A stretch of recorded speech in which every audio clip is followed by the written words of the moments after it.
Baik, kita akan segera jawab pertanyaan-pertanyaan yang telah Anda kirimkan melalui Instagram. Terima kasih bagi Anda yang telah mengirimkan. Pertanyaan pertama, kepada Gus Soleh berkaitan dengan penjelasan yang awal tadi, menjelaskan bahwa makna Rasulullah ummi. Apakah benar ini bermakna Rasulullah tidak bisa membaca atau memang ada makna yang lain? Silakan. Bismillahirrahmanirrahim.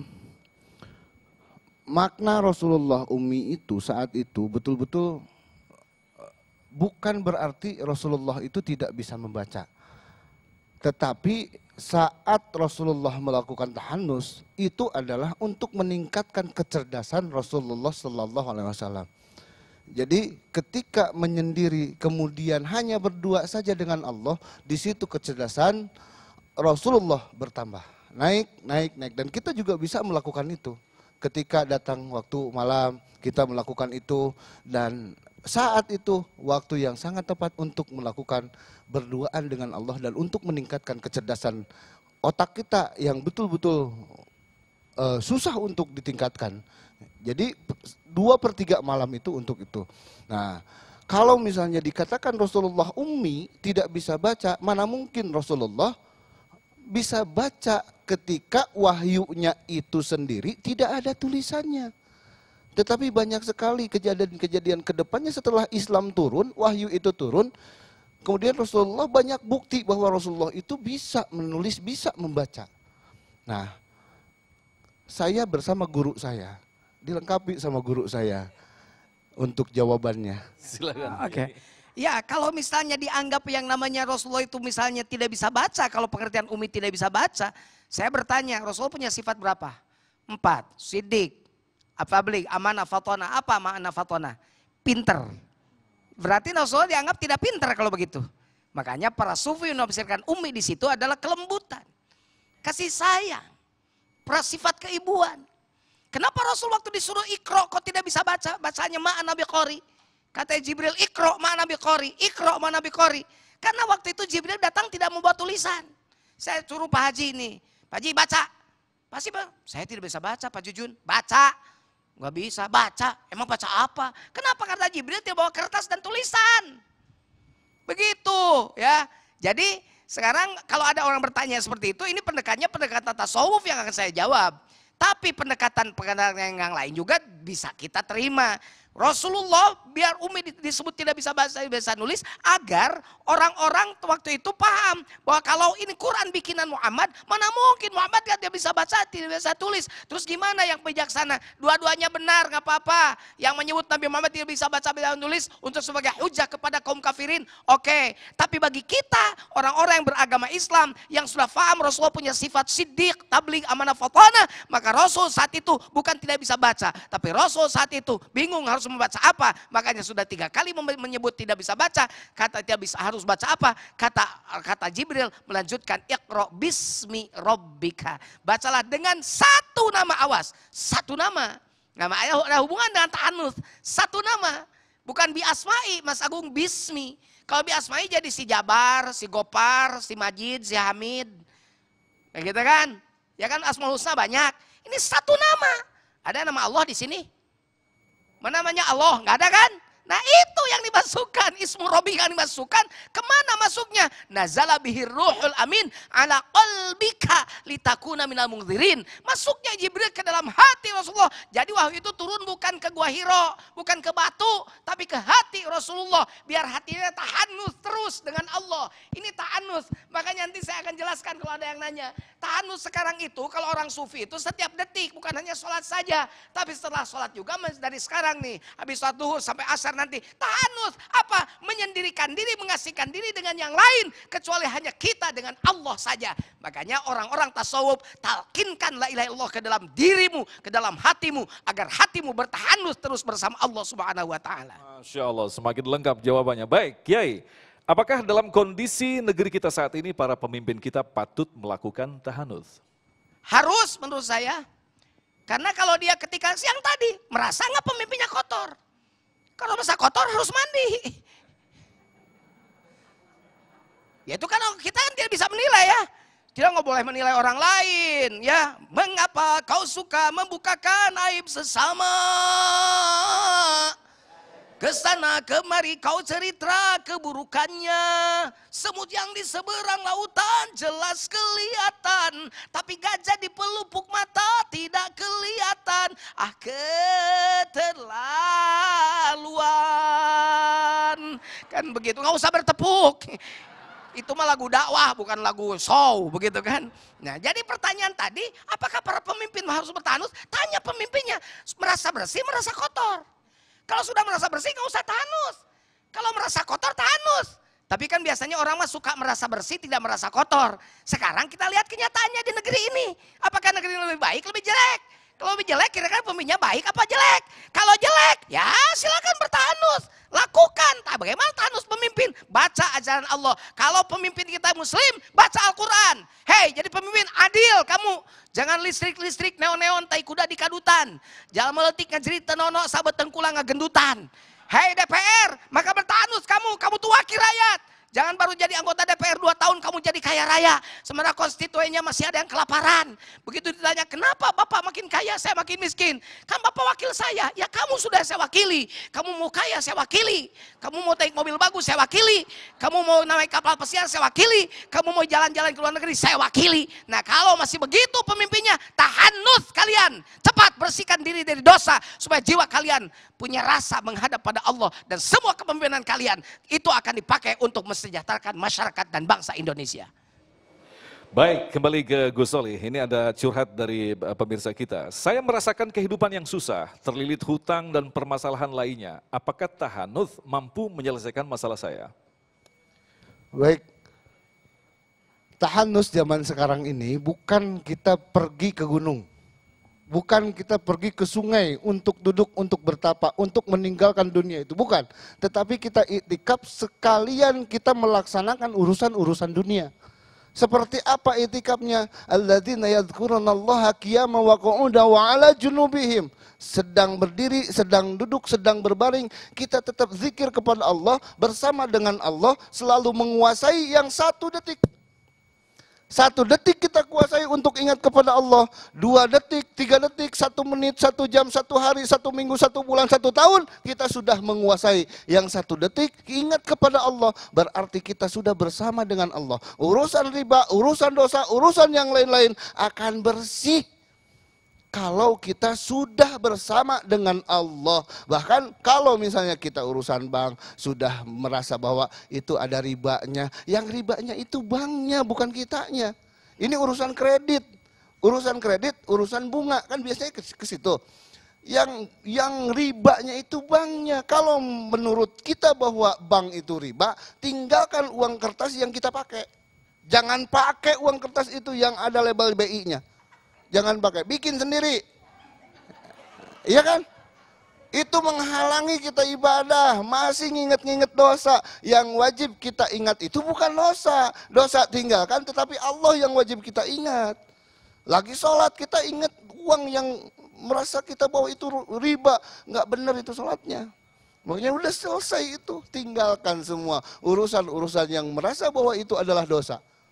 Yang jelas kita harus mengingat Allah, ingat kepada Allah. Yang 1 detik saja kita kuasai, kita akan jauh dari dosa.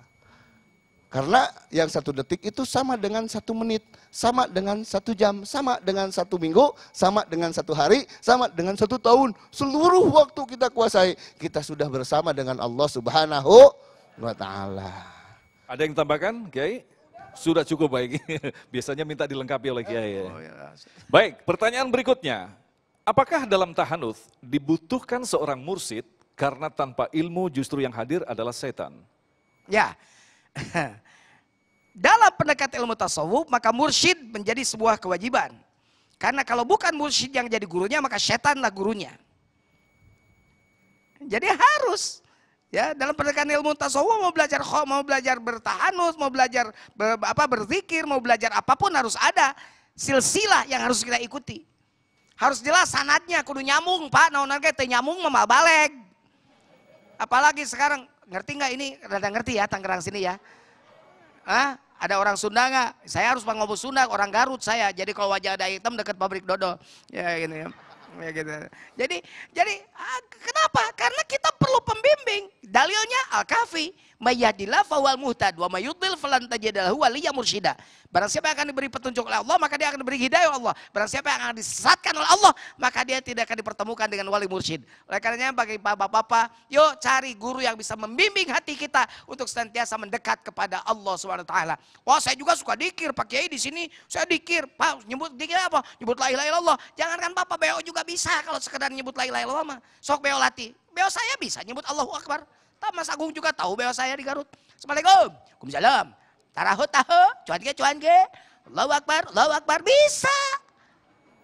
Kafir saja menyebut Allah. Kalau tanya kafir, wala insal tahu man khalaqas samawati wal ard la yaqulunna Allah. Kalau ditanya kafir, siapa yang menciptakan bumi dan langit? Kafir menjawab Allah. Kalau cuma sekadar bibir bisa. Sekarang saya tanya, kenapa bibirnya Allahu Akbar, hatinya ingat duit yang tadi? Nah, karena yang detiknya tidak dikuasai, kata Gus Soli tadi. 1 detik itu belum terkuasai. Menyimpan yang lain selain Allah di dalam hati. Makanya mursyid itu adalah yang menyimpan Allah saja di dalam hati. Menanam Allah saja dalam hati. Agar hati kita tidak berpaling kemana-mana kecuali bersama dengan Allah. Makanya qiyaman, zikirnya sambil berdiri. Qu'udan, sambil duduk. Junubihim, sambil berbaring. Zikir, tidur. Zikir, karena tidur itu saudaranya kematian. Bangun tidur doanya apa? Alhamdulillah, ahyana, ba'dama, berarti habis mati ibu. Kan ba'dama amatana, berarti habis mati. Kenapa? Karena doanya begitu. Nah, kalau sudah berzikir, bangun tidur, saya doa alhamdulillah ahyana ba'da matana, tambah lagi alhamdulilladzi adzhaba 'anal hazan. Inna rabbana laghafurun syakur. Kenapa? Karena sebelum tidur kita tetap mengingat Allah. Maka tidur pun pasti sedang mengingat Allah, karena ditidurkan secara aurat basyariah mata kita memang harus dipejamkan dan istirahat. Tapi sebelum tidur bukan nonton ku menangis sampai tidur, bukan nonton itu. Tapi ibu mengingat Allah terus tiap detiknya. Gitu ya Bu ya, begitu Mas Agung. Kiai paling hafal itu lagunya Kiai ya. Baik, kembali ke Gus Soleh. Lantas amalan-amalan apa saja yang harus dilakukan pada saat tahannuts? Untuk amalan itu yang kembali kepada pertanyaan yang barusan. Kita butuh mursyid, kita butuh mengajarkan. Ada kalimat kita sangat paham sekali, ada kalimah Lailatul Qadar, betul Ibu? Ada ya, ada Lailatul Qadar. Sampai kapanpun kita duduk di masjid mencari Lailatul Qadar, pas dari tanggal 21 sampai tanggal 30 Ramadan, itu nggak bakalan ketemu Bu. Nggak bakalan ketemu sampai kapanpun. Kalau Lailatul Qadar itu belum pernah turun kepada kita. Kapan turunnya? Kapan turunnya? Lailatul Qadar itu, malam ketetapan itu harus ada yang menetapkan, harus ada yang ditetapkan, harus waktunya kapan ditetapkannya. Nah, yang ditetapkannya itu amalan untuk bertahanus. Amalan untuk bertahanus khusus yang diberikan oleh guru mursyid tadi. Kalau misalnya kita tanpa guru mursyid, saya dari Bandung mau ke sini. Saat datang ke sini, mursyidnya siapa? Map. Mursyid itu penunjuk jalan. Yang menunjukkan kita, saat ini kita ada di dunia, kita butuh mursyid yang menunjukkan jalan, yang memberikan alat, yang memberikan metode. Makanya dari tadi kita bahas tasawuf. Tasawuf, di dalam tasawuf ada metode. Metodenya itu thariqah. Thariqah. Ketika kita ada metode, berarti ada alat untuk yang dilakukan saat metode itu digunakan. Alatnya apa? Materinya apa? Yang tadi.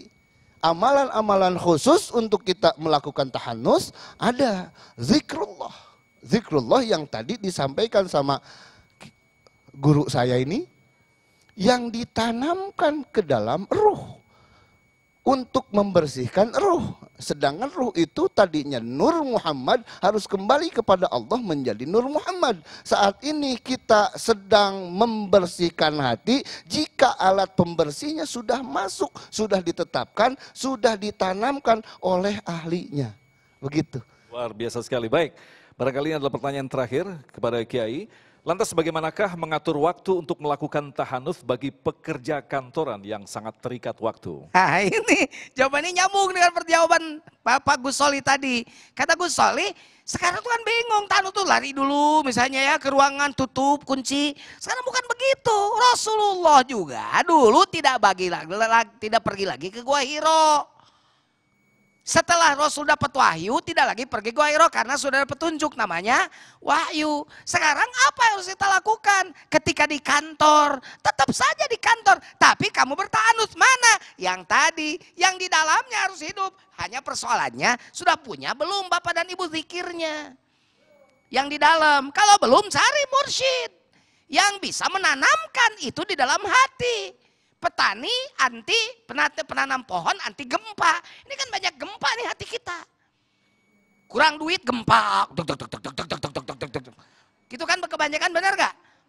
Benar, suami belum pulang malam gempa. Nah biar tidak banyak gempa, tanam. Apa yang ditanamkan? La ilaha. Ditanam sabbatakallah bil qouli tsabit fil hayatid dunya. Tetapkan apa itu la ilaha illallah kapan fil hayati dunia sejak kita masih hidup supaya ditetapkan terus di dalam hati kita. Jadi zikirnya yang kiaman, yang kuudan, yang ajun bukan hanya zikir jahar yang ada di mulut. Zikir jahar itu mas sekali-kali setelah sholat. Yang adanya zikir khafi yang tidak mengenal waktu. Kapan di mana? Jangankan sedang di masjid, sedang di WC pun tidak berhenti hatinya terus bersama dengan Allah karena sudah punya zikir khafi yang ditanam, yang ismu rabbik yang dimasukkan ke dalam qalbu Rasulullah sallallahu alaihi wasallam. Oleh karenanya, maka mohon maaf kalau sekarang agak vulgar, agak tegas karena sekarang sudah waktunya. Pertanyaannya makanya kata orang Garut mah bohongan. Karena tadi ada pertanyaan apakah para pemimpin harus bertahanus? Saya bilang harus ditalqin tuh para pemimpin hatinya. Supaya hatinya tetap mengingat Allah. Supaya dia tahu, wait ini salah, cepat dia tinggalkan. Ini haram, cepat dia tinggalkan. Ini berbuat tidak adil, cepat tinggalkan. Karena di hatinya terus mengingat Allah. Merasa melekat diawasi oleh Allah subhanahu wa ta'ala. Dimanapun kau ingat padamu, pada Allah. Sedang apapun kau ingat padamu, di semua waktu ku ingat padamu kekasihku. Siapa? Ilahi anta maqsudi wa ridhaka matlubi a'tini mahabbataka wa ma'rifataka. Allah saja, Allah saja, Allah saja. Baik, terima kasih Kiai Gus Solih yang telah memberikan pelajaran yang sangat luar biasa bagi kita dan ini adalah menjadikan modal utama bagi kita untuk mengoreksi diri kita yaitu dengan melakukan tahanut. Insya Allah yang dijelaskan tadi kita mendapatkan pemahaman bahwa kesucian jiwa adalah modal utama untuk mendapatkan petunjuk Allah. Tetaplah bersama kami, Damai Indonesiaku. Baik Ibu, ikuti saya 3 kali mengucapkan la ilaha illallah.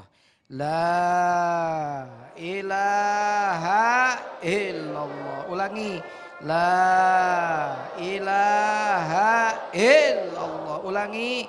La ilaha illallah. Allahumma sholli wa sallim amin. Saya doakan Allah sallallahu wa tutahhiruna biha min jami'i sayyi'ati wa tarfa'una.